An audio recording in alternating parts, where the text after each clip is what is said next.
In the world of wrestling, answering who is the best is not so black and white. While it is the combination of sport and entertainment, as we all know, the outcomes are predetermined. With that said, we need a different rubric other than championships and individual accolades to determine one's greatness.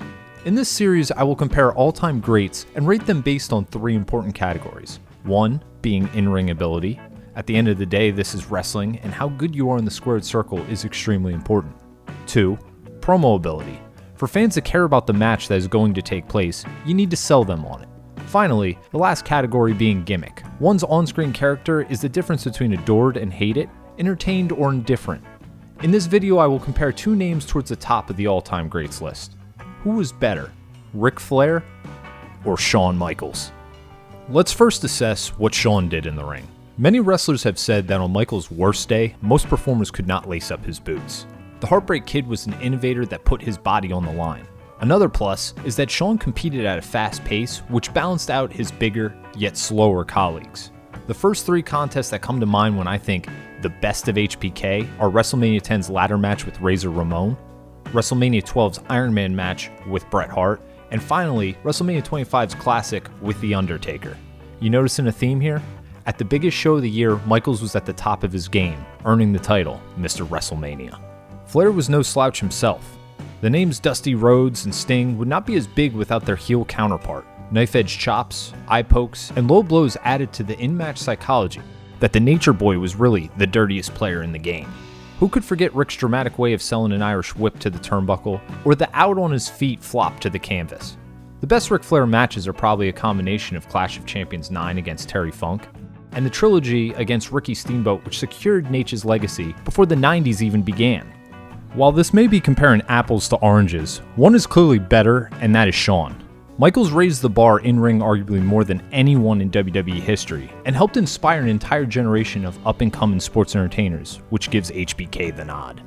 Promo work is an interesting topic, because Shawn did not start out as a great promo guy, but as his career went on, the pieces started to come together.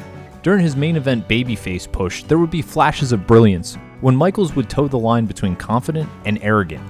As a founding member of DX, Shawn got to cross the line into arrogance, which made his promos even more must-see.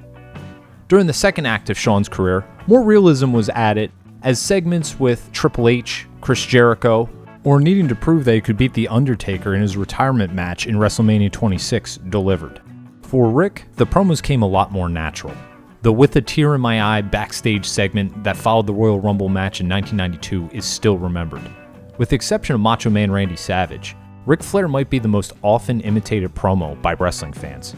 How many times do you hear someone say, limousine riding, jet flying, and so on?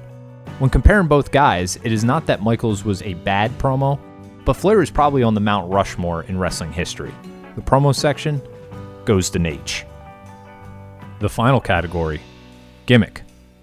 While the other two sections were not really close, this one is tight and will likely draw the biggest difference of opinion. On one hand, there is Shawn Michaels, who not only had the Heartbreak Kid gimmick, but also was in DX, which was part of ushering in the Attitude Era. Then, there's Ric Flair, whose gimmick was the definition of the saying, women want him and men want to be him. The deciding point goes to the Nature Boy. At the end of the day, Flair is the greatest heel attraction in pro wrestling history. When we talk the greatest draws ever, you hear names like Hulk Hogan, Stone Cold, The Rock, and John Cena. What do all those names have in common? Their drawing power came as baby faces. Ric was on that level, but as a heel. Also, Flair might have paid the price in his personal life, but the guy lived his gimmick. Sometimes the best gimmick is just an exaggerated version of yourself. Thank you for watching this video. Please give it a like, and if you want to see more videos like this, hit the subscribe button. Also, I'm interested to see what other two wrestlers you would like to see me compare. Let me know in the comments section.